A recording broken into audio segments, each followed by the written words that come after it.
nuestro pensar particular de lo que debe ser la adecuación y modernización de nuestros estatutos a la realidad actual.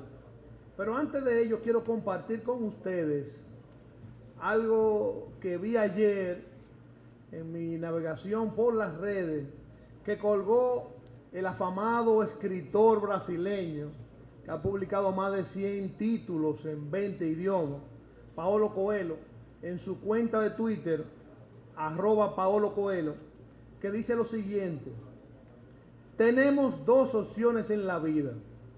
Una, encontrar un camino, y dos, construir uno. Esa realidad, que es una prueba de selección múltiple que tenemos todos los seres humanos, lo tienen también las instituciones. Y es, si se quiere, una de las preguntas que debemos hacernos como institución en el Partido Reformista Social Cristiano. ¿Cómo y qué debe hacer el Partido Reformista Social Cristiano para encontrar su camino y o construir su camino? Su camino, el del camino propio del Partido Reformista Social Cristiano. Esa respuesta es precisamente la que debe darnos el espacio de reflexión, análisis y planificación del mediano y el corto plazo, que es precisamente el Congreso Joaquín Balaguer, que en esta ocasión irá a su cuarta versión, que por la coincidencia con el año del bicentenario hemos sugerido, y entendemos que así será, se llamará Congreso Bicentenario Doctor Joaquín Balaguer, cuarto Congreso Bicentenario Doctor Joaquín Balaguer.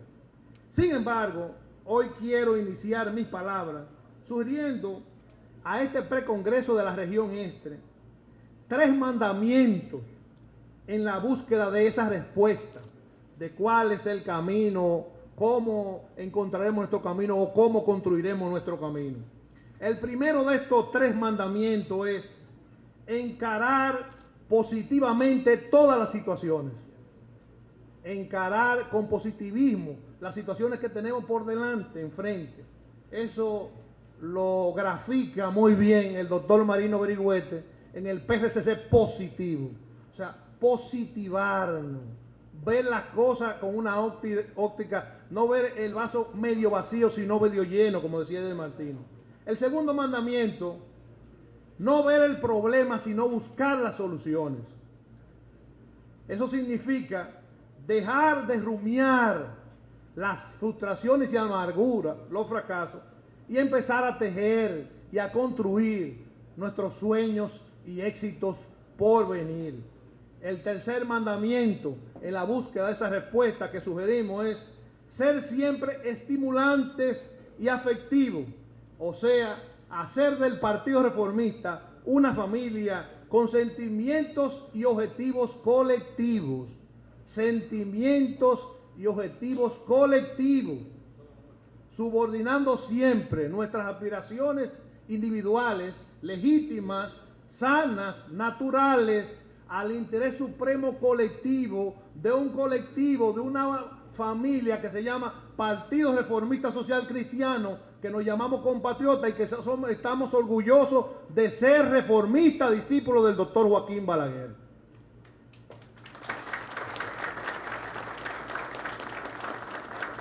Quiero pedir dispensa a los organizadores, a la mesa y a ustedes mismos, porque me voy a prolongar un poquito y digregarme un poco antes de entrar al tema en lo que es la historia reciente de los últimos acontecimientos en el Partido Reformista Social Cristiano, para que podamos entender, si se quiere, dónde estamos y qué hemos hecho en los últimos años en el reformismo.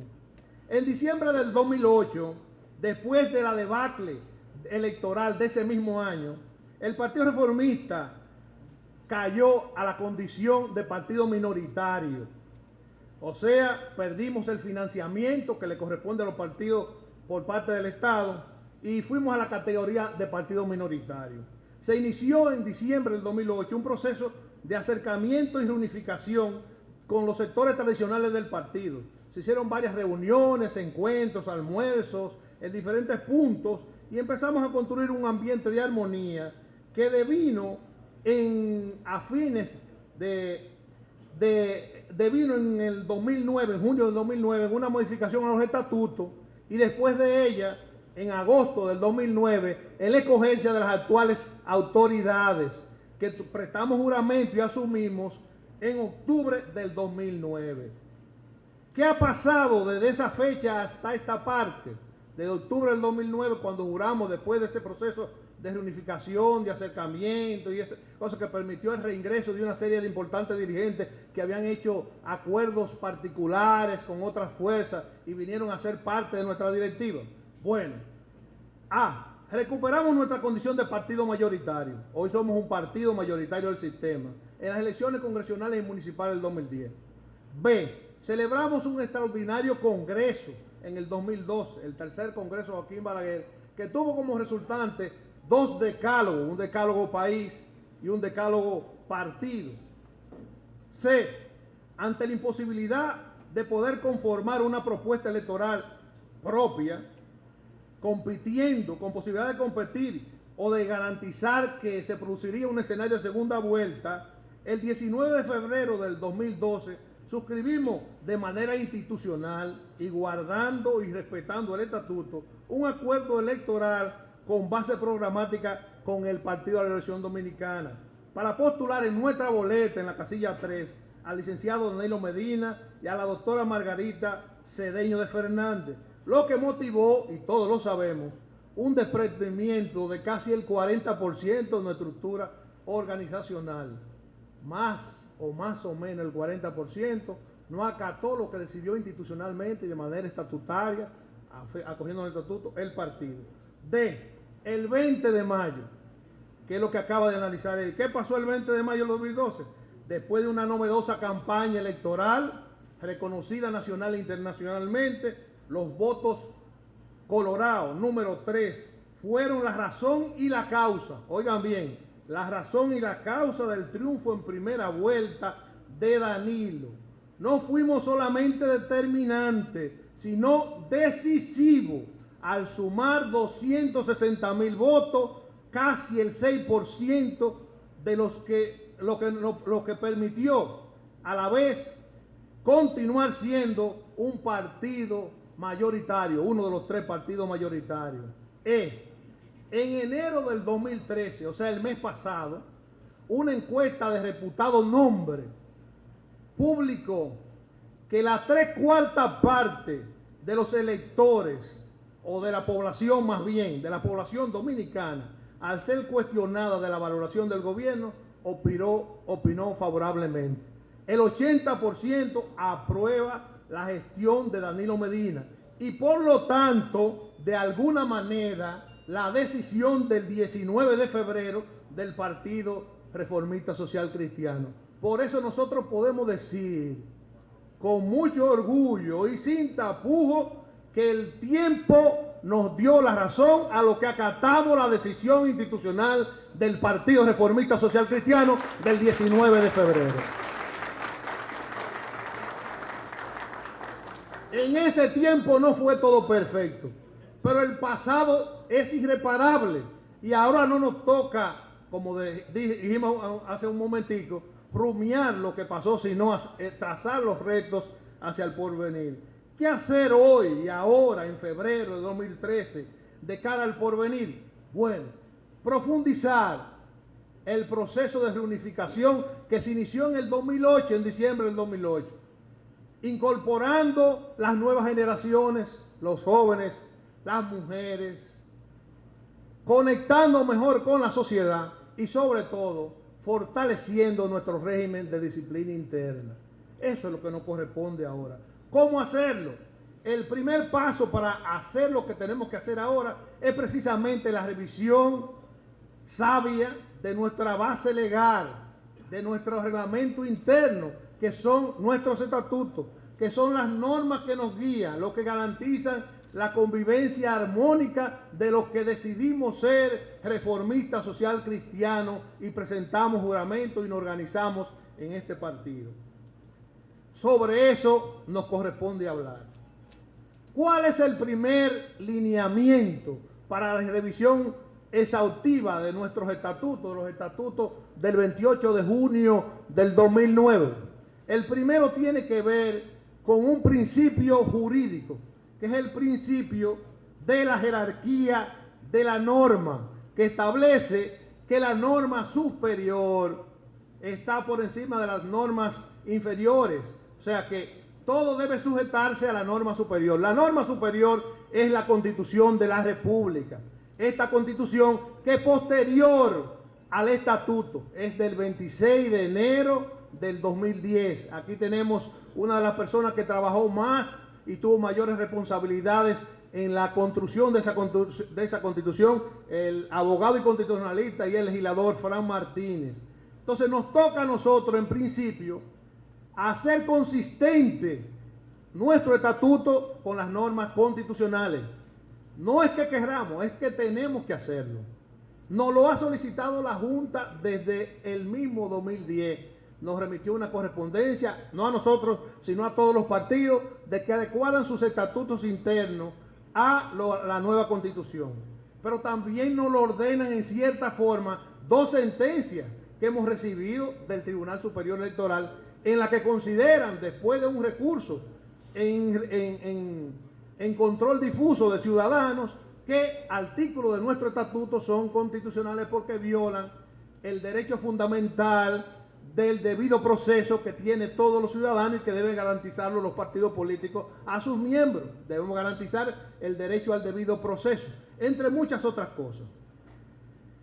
¿Qué tenemos que hacer? ¿Cuál es el segundo lineamiento? Además de hacer consistente con la Constitución, con lo que será la ley de partidos que está en discusión, con lo que será las modificaciones que se le introduzcan a la ley electoral, con la posibilidad de restablecer por vía de ley el voto preferencial y otras normativas de carácter electoral que influyen directamente en la vida de los partidos? Además de eso, además de hacer nuestros estatutos cónsonos con la Constitución y la ley, necesitamos de armonizar nuestras normas internas con la Constitución, la ley de partidos y los partidos, la modificación de la ley electoral. Además de eso, necesitamos definir un nuevo organigrama,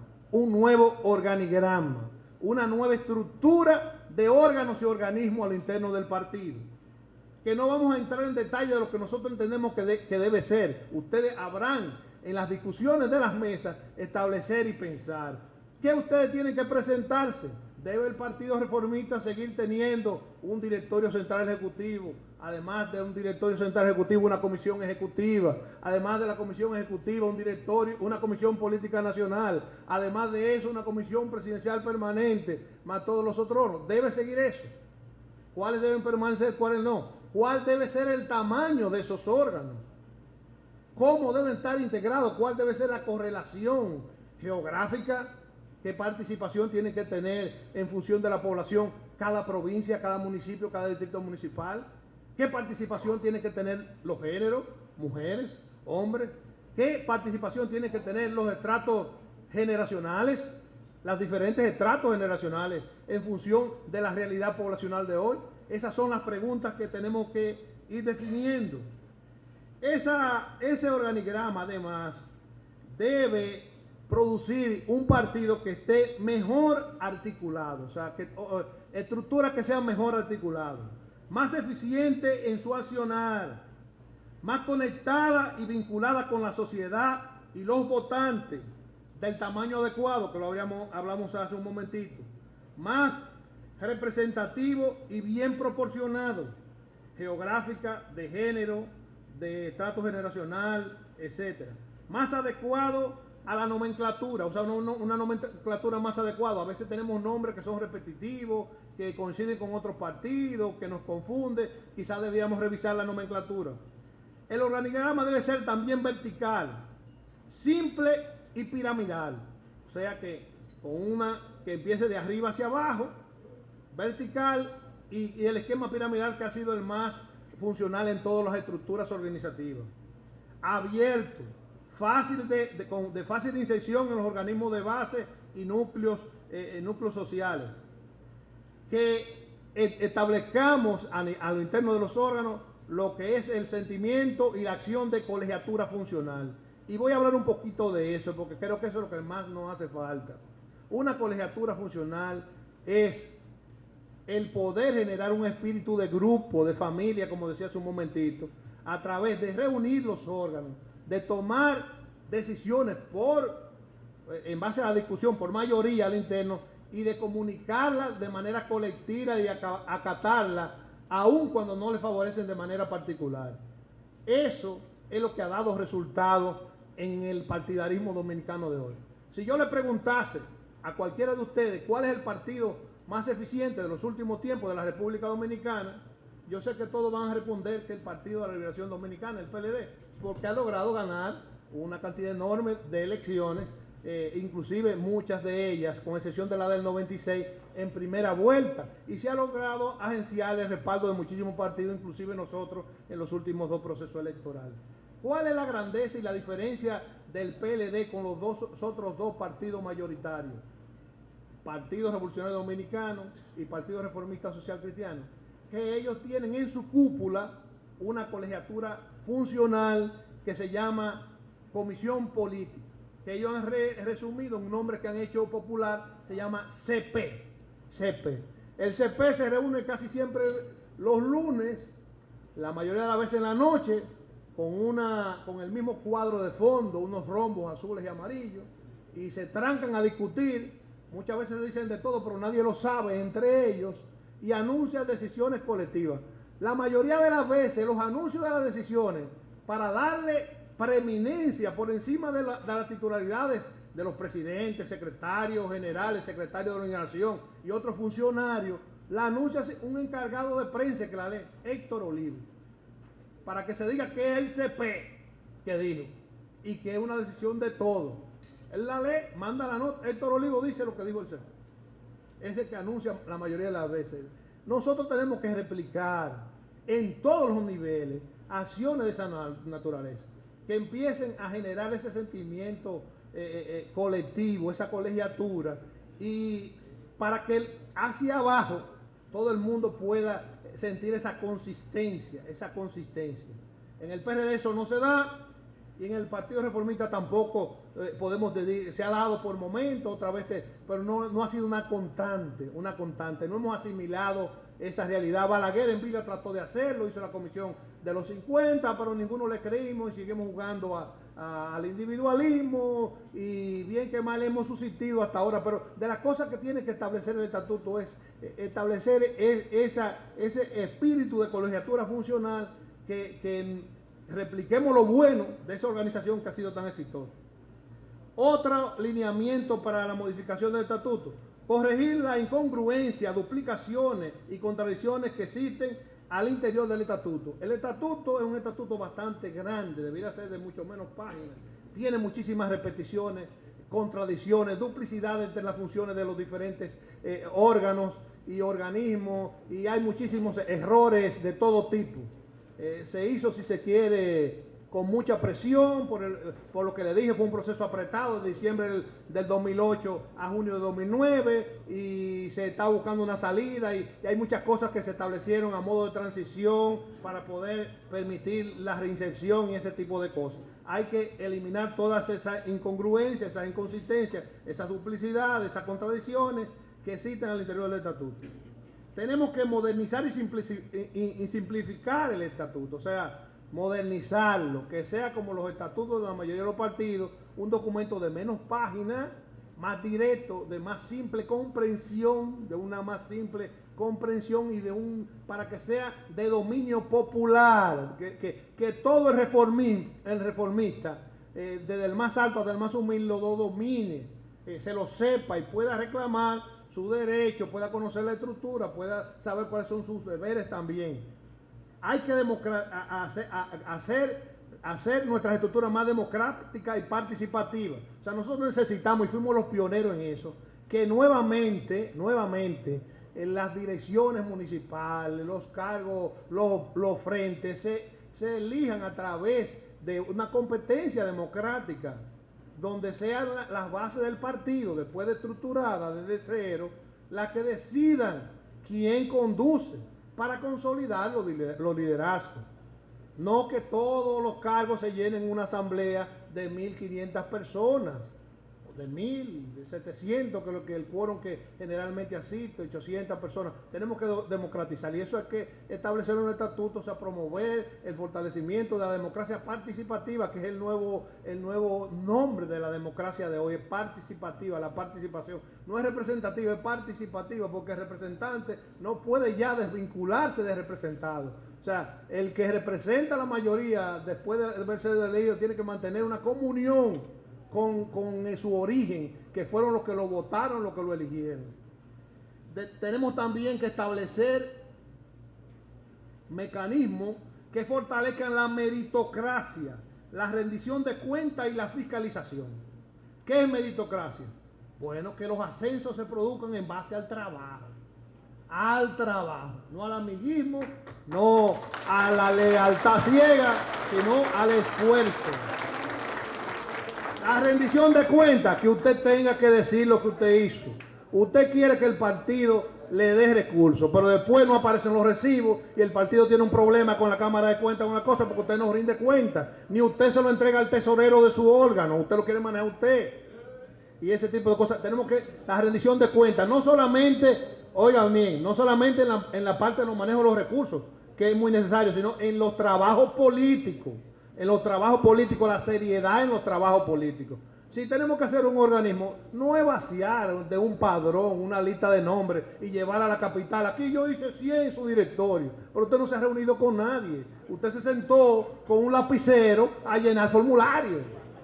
Entonces eso no, entonces tiene que haber una fiscalización, el funcionario de organización tiene que ir, no puede decir que recibir digital o no, tiene que ir allá, reúname los subdirectorios y contarlo, como se hacían los plebiscitos, lo hemos hecho en el pasado, plebiscitario, y si estaba completo se valida, si no, no, ese no vale, porque ¿dónde está la gente? Usted tiene que juntarla.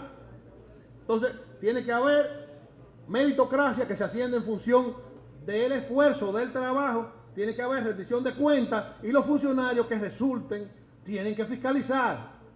Tienen que fiscalizar. Usted viene, aquí está la Altagracia, sí, pero hay que ir allá a la Altagracia, ya. Vamos a ver cómo está la cosa. Y contactar y fiscalizar. Pero también dijimos hace un momentico que hay que ser estimulante. Al que lo hizo bien, hay que pedirle aplauso, como le pedí a Eddie. Aplaudamos lo que sacaron más del 10%. Hay que felicitarlo, hay que estimularlo, por eso la meritocracia. Trabajar como el